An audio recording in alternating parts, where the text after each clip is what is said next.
மல்லி 2 ரூபாய் உன் குந்தலேறி உதிரும் பூ கோடி ரூபாய் பஞ்சு மிட்டாய் 5 ரூபாய் நீ பாதி தின்று தந்ததால் லட்ச ரூபாய்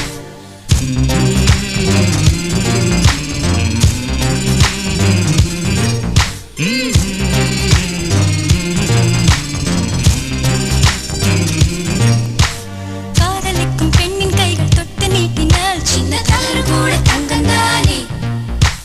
காதலிக்கும் பெண்ணின் வண்ண கண்ணம் ரெண்டிலே மீண்டும் பருவம் கூட பவழம் தானே சிந்தும் வேர்வை திருத்தமாகும் சின்ன பார்வை மோட்சமாகும்